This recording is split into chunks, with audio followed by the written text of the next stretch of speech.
मुंशी प्रेमचंद की एक और कहानी, समर यात्रा। आज सवेरे ही से गांव में हलचल मची हुई थी। कच्ची झोपड़ियां हंसती हुई जान पड़ती थी। आज सत्याग्रहियों का जत्था गांव में आएगा। कौदई चौधरी के द्वार पर चंदोवा तना हुआ है। आटा, घी, तरकारी, दूध और दही जमा किया जा रहा है। सबके चेहरों पर उमंग है, हौसला है, आनंद है। वही बिंदा अहीर जो दौरे के हाकिमों के पड़ाव पर पाव पाव भर दूध के लिए मुंह छिपाता फिरता था, आज दूध और दही के 2 मटके अहिराने से बटोर कर रख गया है। कुम्हार जो घर छोड़कर भाग जाया करता था, मिट्टी के बर्तनों का आटम लगा गया है। गांव के नाई कहार सब आप ही आप दौड़े चले आ रहे हैं। अगर कोई प्राणी दुखी है तो वह नौरी बुढ़िया है। वह अपनी झोपड़ी के द्वार पर बैठी हुई अपनी 75 साल की बूढ़ी सिकड़ी हुई आंखों से ये समारोह देख रही है और पछता रही है। उसके पास क्या है जिसे लेकर कौदई के द्वार पर जाए और कहे मैं ये लाई हूँ। वह तो दानों का मोहताज है। मगर नौहरी ने अच्छे दिन भी देखे हैं। एक दिन उसके पास धन जन सब कुछ था। गांव पर उसी का राज्य था। कौदई को उसने हमेशा नीचे दबाए रखा। वह स्त्री होकर भी पुरुष थी। उसका पति घर में सोता था, वह खेत में सोने जाती थी। मामले मुकदमे की पैरवी खुद ही करती थी। लेना देना सब उसी के हाथों में था, लेकिन वह सब कुछ विधाता ने हर लिया। न धन रहा न जन रहे। अब उनके नामों को रोने के लिए वही बाकी थी। आंखों से सूझता न था, जगह से हिलना मुश्किल था।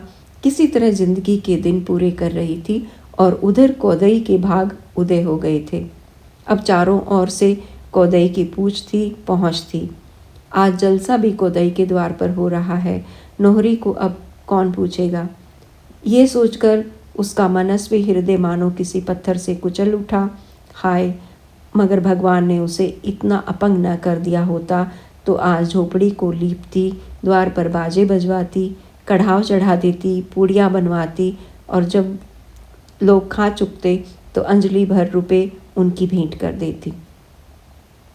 उसे वह दिन याद आया जब वह अपने पति को लेकर यहाँ से 20 कोस महात्मा जी के दर्शन करने गई थी। वह उत्साह, वह सात्विक प्रेम, वह श्रद्धा आज उसके हृदय में आकाश के मटियाले मेघों की भांति उमड़ने लगी। कौदई ने आकर पोपले मुंह से कहा, भाभी, आज महात्मा जी का जत्था आ रहा है, तुम्हें भी कुछ देना है? नौहरी ने चौधरी को कटार भरी हुई आंखों से देखा। निर्दयी, मुझे जलाने आया है, मुझे नीचा दिखाना चाहता है। जैसे आकाश पर चढ़कर बोली, मुझे तो कुछ देना है, वह उन्हीं लोगों को दूंगी। तुम्हें क्यों दिखाऊं? कौदई ने मुस्कुराकर कहा, हम किसी से कहेंगे नहीं। सच कहते हैं भाभी, निकालो वह पुरानी हांडी। अब किस दिन के लिए रखे हुए हो? किसी ने कुछ नहीं दिया, गांव की लाज कैसे रहेगी? नौहरी ने कठोर दीनता के भाव से कहा, जले पर नमक न छिड़को देवर जी। भगवान ने दिया होता तो तुम्हें कहना ना पड़ता। इसी द्वार पर एक दिन साधु संत, जोगी जति, हाकिम सुआ सभी आते थे, मगर सब दिन बराबर नहीं जाते। कौदई लज्जित हो गया। उसके मुख की झुर्रियाँ मानो रेंगने लगी। बोला, तुम तो हंसी हंसी में बिगड़ जाती हो भाभी। मैंने तो इसलिए कहा था कि पीछे से तुम ये न कहने लगो, मुझसे तो किसी ने कुछ कहा ही नहीं। ये कहता हुआ वह चला गया। नौहरी वहीं बैठी उसकी ओर ताकती रही। उसका वह व्यंग्य सर्प की भांति उसके सामने बैठा हुआ मालूम होता था। नौहरी अभी बैठी हुई थी कि शोर मचा, जत्था आ गया।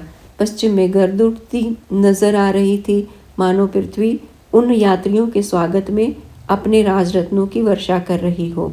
गांव के सब स्त्री पुरुष सब काम छोड़ छाड़ कर उनका अभिवादन करने चले। एक क्षण में तिरंगी पताका हवा में फहराती दिखाई दी, मानो सब राजे ऊंचे आसन पर बैठा हुआ सबको आशीर्वाद दे रहा है। स्त्रियां मंगल गान करने लगी। जरा देर में यात्रियों का दल साफ नजर आने लगा। 2-2 आदमियों की कतारें थी। हर एक की देह पर खद्दर का कुर्ता था, सिर पर गांधी टोपी, बगल में थैला लटकता हुआ, दोनों हाथ खाली, मानो सब राजे का आलिंगन करने को तैयार हों। फिर उनका कंठ स्वर सुनाई देने लगा। उनके मर्दाना गलों से एक कौमी तराना निकल रहा था। गरम, गहरा, दिलों में स्फूर्ति डालने वाला। एक दिन वह था कि हम सारे जहां में फर्द थे, एक दिन यह है कि हम सा बेहया कोई नहीं, एक दिन वह था कि अपनी शान पर देते थे जान, एक दिन यह है कि हम सा बेहया कोई नहीं। गांव वालों ने कई कदम आगे बढ़कर यात्रियों का स्वागत किया। बेचारों के सिरों पर धूल जमी हुई थी, होंठ सूखे हुए, चेहरे संवलाए, पर आंखों में जैसे आज़ादी की ज्योति चमक रही थी। स्त्रियां गा रही थी, बालक उछल रहे थे और पुरुष अपने अंगोछों से यात्रियों को हवा कर रहे थे। इस समारोह में नोहरी की ओर किसी का ध्यान न गया। वह अपनी लठिया पकड़े सबके पीछे सजीव आशीर्वाद बनी खड़ी थी। उसकी आंखें डबडबाई हुई थी, मुख से गौरव की ऐसी झलक आ रही थी मानो वह कोई रानी है, मानो ये सारा गांव उसका है, वे सभी युवक उसके बालक हैं। अपने मन में उसने ऐसी शक्ति, ऐसे विकास, ऐसे उत्थान का अनुभव कभी न किया था। सहसा उसने लाठी फेंक दी और भीड़ को चीरती हुई यात्रियों के सामने आ खड़ी हुई। जैसे लाठी के साथ ही उसने अपने बुढ़ापे और दुख के बोझ को फेंक दिया हो। वह एक पल अनुरुक्त आंखों से आज़ादी के सैनिकों की ओर ताकती रही, मानो उनकी शक्ति को अपने अंदर भर रही हो। तब वह नाचने लगी, इस तरह नाचने लगी जैसे कोई सुंदरी नवयौवना प्रेम और उल्लास के मद में विह्वल होकर नाचे। लोग दो दो चार चार कदम पीछे हट गए। छोटा सा आंगन बन गया और उस आंगन में वह बुढ़िया अपना अतीत नृत्य कौशल दिखाने लगी। इस अलौकिक आनंद के रेले में वह अपना सारा दुख और संताप भूल गई। उसके जीर्ण अंगों में जहाँ सदा वायु का प्रकोप रहता था, वहाँ न जाने इतनी चपलता, इतनी लचक, इतनी फुर्ती कहाँ से आ गई थी।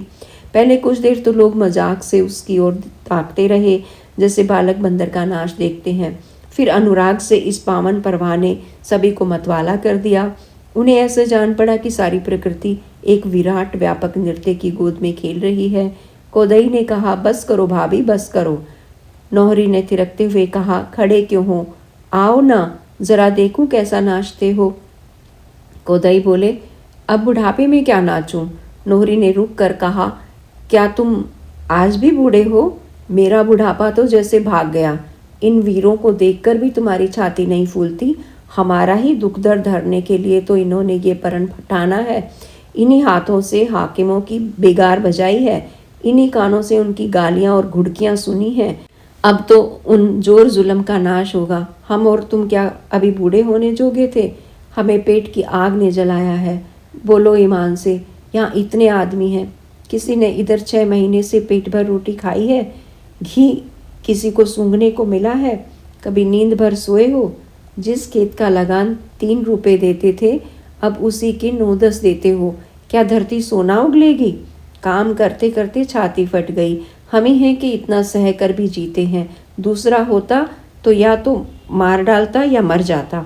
धन्य है महात्मा और उनके चेले कि दीनों का दुख समझते हैं, उनके उद्धार का जतन करते हैं, और तो सभी हमें पीस कर हमारा रक्त निकालना जानते हैं। यात्रियों के चेहरे चमक उठे, हृदय खिल उठे, प्रेम की डूबी हुई ध्वनि निकली। एक दिन था कि पारस थी यहाँ की सरजमी, एक दिन यह है कि यूं बेदस्तोपा कोई नहीं।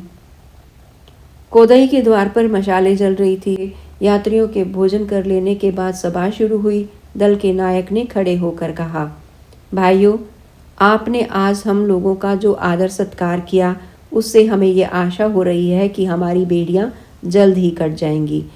मैंने पूर्व और पश्चिम के बहुत से देशों को देखा है और मैं तजर्बे से कहता हूँ कि आप में जो सरलता, जो ईमानदारी, जो श्रम और धर्म बुद्धि है, वह संसार के और किसी देश में नहीं। मैं तो यही कहूँगा कि आप मनुष्य नहीं, देवता हैं। आपको भोग विलास से मतलब नहीं, नशा पानी से मतलब नहीं, अपना काम करना और अपनी दशा पर संतोष रखना, यह आपका आदर्श है। लेकिन आपका यही देवत्व, आपका यही सीधापन आपके हक में घातक हो रहा है। बुरा न मानिएगा, आप लोग इस संसार में रहने के योग्य नहीं। आपको तो स्वर्ग में कोई स्थान पाना चाहिए था। खेतों का लगान बरसाती नाले की तरह बढ़ता जाता है, आप चू नहीं करते। अमले और अहलकार आपको नोचते रहते हैं, आप जबान नहीं हिलाते। इसका ये नतीजा हो रहा है कि आपको लोग दोनों हाथों लूट रहे हैं, पर आपको खबर नहीं। आपके हाथों से सभी रोजगार छीनते जाते हैं, आपका सर्वनाश हो रहा है, पर आप आंखें खोलकर नहीं देखते। पहले लाखों भाई सूत काट कर कपड़े बुनकर गुजर करते थे, अब सब कपड़ा विदेश से आता है। पहले लाखों आदमी यहीं नमक बनाते थे, अब नमक बाहर से आता है। यहाँ नमक बनाना जुर्म है। आपके देश में इतना नमक है कि सारे संसार का 200 साल तक उससे काम चल सकता है, पर आप 7 करोड़ रुपए सिर्फ नमक के लिए देते हैं। आपके उसरों में झील में नमक भरा पड़ा है, आप उसे छू नहीं सकते। शायद कुछ दिनों में आपके कुओं पर भी महसूल लग जाए। क्या आप अब भी यह अन्याय सहते रहेंगे? एक आवाज़ आई, हम किस लायक हैं? नायक ने कहा, यही तो आपका भर्म है। आप ही की गर्दन पर इतना बड़ा राज्य थमा हुआ है। आप ही इन बड़ी बड़ी फौजों, इन बड़े बड़े अफसरों के मालिक हैं, मगर फिर भी आप भूखों मरते हैं, अन्याय सहते हैं, इसलिए कि आपको अपनी शक्ति का ज्ञान नहीं। ये समझ लीजिए कि संसार में जो आदमी अपनी रक्षा नहीं कर सकता, वह सदैव स्वार्थी और अन्यायी आदमियों का शिकार बना रहेगा। आज संसार का सबसे बड़ा आदमी अपने प्राणों की बाजी खेल रहा है। हजारों जवान अपनी जानें हथेली पर लिए आपके दुखों का अंत करने के लिए तैयार हैं। जो लोग आपको असहाय समझकर दोनों हाथों से आपको लूट रहे हैं, वह कब चाहेंगे कि उनका शिकार उनके मुंह से छिन जाए। वे आपके इन सिपाहियों के साथ जितनी सख्तियां कर सकते हैं कर रहे हैं, मगर हम लोग सब कुछ सहने को तैयार हैं। अब सोचिए कि आप हमारी कुछ मदद करेंगे, मर्दों की तरह निकल कर अपने को अन्याय से बचाएंगे, या कायरों की तरह बैठे हुए तकदीर को कोसते रहेंगे। ऐसा अवसर फिर शायद कभी ना आए। अगर इस वक्त चूके तो फिर हमेशा हाथ मलते रहिएगा। हम न्याय और सत्य के लिए लड़ रहे हैं, इसलिए न्याय और सत्य ही के हथियारों से हमें लड़ना है। हमें ऐसे वीरों की ज़रूरत है जो हिंसा और क्रोध को दिल से निकाल डाले और ईश्वर पर अटल विश्वास रखकर धर्म के लिए सब कुछ झेल सके। बोलिए, आप क्या मदद कर सकते हैं? कोई आगे नहीं बढ़ता, सन्नाटा छाया रहता है। एकाएक शोर मचा, पुलिस पुलिस आ गई। पुलिस का दरोगा कांस्टेबलों के एक दल के साथ आकर सामने खड़ा हो गया। लोगों ने सहमी हुई आंखों और धड़कते हुए दिलों से उनकी ओर देखा और छिपने के लिए बिल खोजने लगे। दरोगा जी ने हुक्म दिया, मारकर भगा दो इन बदमाशों को। कांस्टेबलों ने अपने डंडे संभाले, मगर इसके पहले कि वे किसी पर हाथ चलाएं, सभी लोग हुर हो गए। कोई इधर से भागा, कोई उधर से। भगदड़ मच गई। 10 मिनट में वहां गांव का एक आदमी भी न रहा। हाँ, नायक अपने स्थान पर अब भी खड़ा था और जत्था उसके पीछे बैठा हुआ था। केवल कोदई चौधरी नायक के समीप बैठे हुए थिर आंखों से भूमि की ओर ताक रहे थे। दरोगा ने कोदई की और कठोर आंखों से देखकर कहा, क्यों रे कोदैया, तूने इन बदमाशों को क्यों ठहराया यहाँ? कोदई ने लाल लाल आंखों से दरोगा की ओर देखा और जहर की तरह गुस्से को पी गए। आज अगर उनके सिर गृहस्थी का बखेड़ा ना होता, लेना देना ना होता, तो वह भी इसका मुंह तोड़ जवाब देते। जिस गृहस्थी पर उन्होंने अपने जीवन के 50 साल होम कर दिए थे, वह इस समय एक वैशल्य सर्प की भांति उनकी आत्मा में लिपटी हुई थी। कोदई ने अभी कोई जवाब न दिया था कि नौहरी पीछे से आकर बोली, क्या लाल पगड़ी बांध कर तुम्हारी जीभ ऐंठ गई है? कोदई क्या तुम्हारे गुलाम है कि कोदैया कोदैया कर रहे हो? हमारा ही पैसा खाते हो, हम ही को आंखें दिखाते हो, तुम्हें लाज नहीं आती? नौहरी इस वक्त दोपहर की धूप की तरह कांप रही थी। दरोगा एक क्षण के लिए सन्नाटे में आ गया, फिर कुछ सोचकर और औरतों के मुंह लगना अपनी शान के खिलाफ समझकर कोदई से बोला, ये कौन शैतान की खाला है कोदई? खुदा का खौफ न होता तो इसकी जुबान तालू से खींच लेता। बुढ़िया लाठी टेककर दरोगा की ओर घूमती हुई बोली, क्यों खुदा की दुहाई दे रहा है? खुदा को बदनाम करते हो। तुम्हारे खुदा तो तुम्हारे अफसर हैं, जिनकी तुम जूतियां चाटते हो। तुम्हें तो चाहिए था डूब मरते चुल्लू भर पानी में। जानते हो ये लोग जो यहाँ आए हैं कौन है? ये वो लोग हैं जो हम गरीबों के लिए अपनी जान तक होम करने को तैयार हैं। तुम उन्हें बदमाश कहते हो? तुम जो घूस के रुपए खाते हो, जुआ खिलाते हो, चोरियां करवाते हो, डाके डलवाते हो, भले आदमियों को फंसाकर मुठ्ठियां गर्म करते हो और अपने देवताओं की जूतियों पर नाक रगड़ते हो, तुम इन्हें बदमाश कहते हो? नोहरी की तीक्ष्ण बातें सुनकर बहुत से लोग जो इधर उधर दबक गए थे फिर जमा हो गए। दरोगा ने देखा भीड़ बढ़ती जाती है तो अपना हंटर लेकर उन पर पिल पड़े। लोग फिर तितर बितर हो गए। एक हंटर नोहरी पर भी पड़ा। उसे ऐसा मालूम हुआ कि कोई चिंगारी सारी पीठ पर दौड़ गई। उसकी आंखों तले अंधेरा छा गया, पर अपनी बची हुई शक्ति को एकत्र करके ऊंचे स्वर से बोली, लड़कों, भागते क्यों हो? क्या न्योता खाने आए थे या कोई नाश तमाशा हो रहा था? तुम्हारी इसी लेंडीपन ने इन सबों को शेर बना रखा है। कब तक ये मारधाड़ गाली गुप्ता सहते रहोगे? एक सिपाही ने बुढ़िया की गर्दन पकड़कर जोर से धक्का दिया। बुढ़िया 2-3 कदम पर औंधे मुंह गिरा चाहती थी कि कोदई ने लपक कर उसे संभाल लिया और बोला, क्या एक दुखिया पर गुस्सा दिखाते हो यारो? क्या गुलामी ने तुम्हें नामर्द भी बना दिया है? औरतों पर, बूढ़ों पर, निहत्थों पर वार करते हो। ये मर्दों का काम नहीं है। नोहरी ने जमीन पर पड़े पड़े कहा, मर्द होते तो गुलाम ही क्यों होते? भगवान, आदमी इतना निर्दयी भी हो सकता है? भला अंग्रेज इस तरह बेदर्दी करें तो एक बात है, उसका राज है। तुम तो उसके चाकर हो, तुम्हें राज तो न मिलेगा मगर रान मान में ही खुश। इन्हें कोई तलब देता जाए, दूसरों की गर्दन भी काटने में इन्हें संकोच नहीं। अब दरोगा ने नायक को डांटना शुरू किया। तुम किसके हुक्म से इस गांव में आए? नायक ने शांत भाव से कहा, खुदा के हुक्म से। दरोगा, तुम रियाया के अमन में खलल डालते हो। नायक, अगर तुम्हें उनकी हालत बताना उनके अमन में खलल डालना है तो बेशक हम उनके अमन में खलल डाल रहे हैं। भागने वालों के कदम एक बार फिर रुक गए। कोदई ने उनकी ओर निराश आंखों से देखकर कांपते हुए स्वर में कहा, भाइयों, इस वक्त कई गांवों के आदमी यहाँ जमा हैं। दरोगा ने हमारी जैसी बेआबरूई की है, क्या उसे सहकर तुम आराम की नींद सो सकते हो? इसकी फरियाद कौन सुनेगा?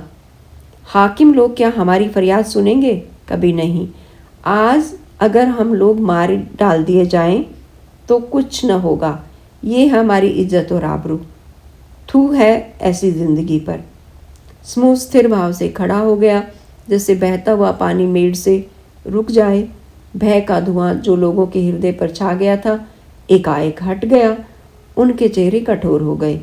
दरोगा ने उनके तेवर देखे तो तुरंत घोड़े पर सवार हो गया और कोदई को गिरफ्तार करने का हुक्म दिया। 2 सिपाहियों ने बढ़कर कोदई की बाँह पकड़ ली। कोदई ने कहा, घबराते क्यों हो? मैं कहीं भागूंगा नहीं।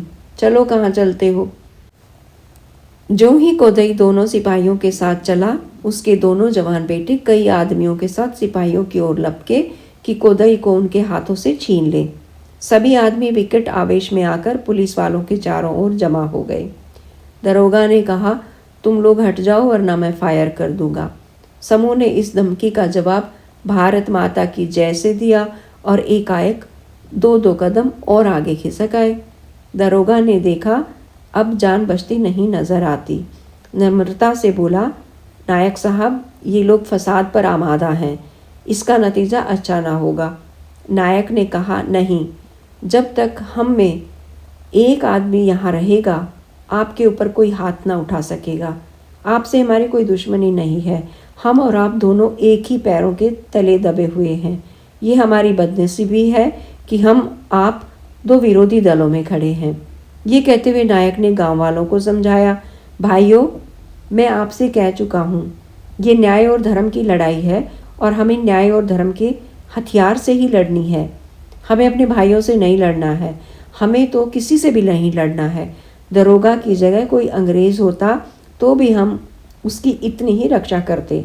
दरोगा ने कोदई चौधरी को गिरफ्तार किया है। मैं इसे चौधरी का सौभाग्य समझता हूँ। धन्य हैं वे लोग जो आज़ादी की लड़ाई में सजा पाए। ये बिगड़ने या घबराने की बात नहीं। आप लोग हट जाएं और पुलिस को जाने दें। दरोगा और सिपाही कोदई को लेकर चले। लोगों ने जय ध्वनि की, भारत माता की जय। कोदई ने जवाब दिया, राम राम भाइयों, राम राम। डटे रहना मैदान में, घबराने की कोई बात नहीं है, भगवान सब का मालिक है। दोनों लड़के आंखों में आंसू भर आए और कातर स्वर में बोले, हमें क्या कहे जाते हो दादा? कोदई ने उन्हें बढ़ावा देते हुए कहा, भगवान का भरोसा मत छोड़ना और करना वो जो मर्दों को करना चाहिए। भय सारी बुराइयों की जड़ है, इसे मन से निकाल डालो, फिर तुम्हारा कोई कुछ नहीं कर सकता। सत्य की कभी हार नहीं होती। आज पुलिस के सिपाहियों के बीच में कोदई को निर्भयता का जैसा अनुभव हो रहा था वैसा पहले कभी न हुआ था। जेल और फांसी उसके लिए आज भय की वस्तु नहीं, गौरव की वस्तु हो गई थी। सत्य का प्रकाश रूप आज उसने पहली बार देखा, मानो वह कवच की भांति उसकी रक्षा कर रहा हो। गांव वालों के लिए कोदई को पकड़ लिया जाना लज्जाजनक मालूम हो रहा था। उनकी आंखों के सामने उनके चौधरी इस तरह पकड़ लिए गए और वे कुछ ना कर सके। अब वे मुंह कैसे दिखाएं? हर एक के मुख पर गहरी वेदना झलक रही थी, जैसे गांव लुट गया। सहसा नोरी ने चिल्लाकर कहा, अब सब जने खड़े क्या पछता रहे हो? देख ली अपनी दुर्दशा या अभी कुछ बाकी है? आज तुमने देख लिया ना कि हमारे ऊपर कानून से नहीं लाठी से राज हो रहा है। आज हम इतने बेशरम हैं कि इतनी दुर्दशा होने पर भी कुछ नहीं बोलते। हम इतने स्वार्थी, इतने कायर न होते तो उनकी मजाल थी कि हमें कोड़ों से पीटते। जब तक तुम गुलाम बने रहोगे, उनकी सेवा टहल करते रहोगे, तुम्हें भूसा चोकर मिलता रहेगा। लेकिन जिस दिन तुमने कंधा टेढ़ा किया उसी दिन मार पड़ने लगेगी। कब तक इस तरह मार खाते रहोगे? कब तक मुर्दों की तरह पड़े गिद्धों से अपने आप को नोचवाते रहोगे? अब दिखा दो कि तुम भी जीते जागते हो और तुम्हें भी अपनी इज्जत आबरू का कुछ ख्याल है। जब इज्जत ही न रही तो क्या करोगे? खेती बाड़ी करके, धर्म कमाकर जी कर ही क्या करोगे? क्या इसलिए जी रहे हो कि तुम्हारे बाल बच्चे इसी तरह लाते खाते जाएं और इसी तरह कुचले जाएं? छोड़ो ये कायरता, आखिर एक दिन खाट पर पड़े पड़े मर जाओगे। क्यों नहीं इस धर्म की लड़ाई में आकर वीरों की तरह मरते? मैं तो बूढ़ी औरत हूँ, लेकिन और कुछ न कर सकूंगी। तो जहाँ ये लोग सोएंगे वहाँ झाड़ू तो लगा दूंगी, इन्हें पंखा तो झलूंगी। कोदई का बड़ा लड़का मेकू बोला, हमारे जीते जी तुम जाओगी काकी? हमारे जीवन को धिक्कार है। अभी तो हम तुम्हारे बालक जीते ही हैं। मैं चलता हूँ उधर, खेती बाड़ी गंगा देखेगा। गंगा उसका छोटा भाई था। बोला, भैया तुम ये अन्याय करते हो, मेरे रहते तुम नहीं जा सकते। तुम रहोगे तो गिरस्ती संभालोगे, मुझसे तो कुछ न होगा, मुझे जाने दो। मेकू, इसे काकी पर छोड़ दो, इस तरह हमारी तुम्हारी लड़ाई होगी। जिसे काकी का हुक्म हो वह जाए। नोहरी ने गर्व से मुस्कुराकर कहा, जो मुझे घूस देगा उसी को जिताऊंगी। मेकू, क्या तुम्हारी कचहरी में भी वही घूस चलेगा काकी? हमने तो समझा था यहाँ ईमान का फैसला होगा। चलो रहने दो, मरती दाई राज मिला है तो कुछ तो कमा लूं। गंगा हंसता हुआ बोला, मैं तुम्हें घूस दूंगा काकी। अब की बाजार जाऊंगा तो तुम्हारे लिए पूर्वी तमाकू का पत्ता लाऊंगा। नोहरी, तो बस तेरी ही जीत है, तू ही जाना। मेकू, काकी तुम न्याय नहीं कर रही हो। अदालत का फैसला कभी दोनों फरीक ने पसंद किया है कि तुम करोगे?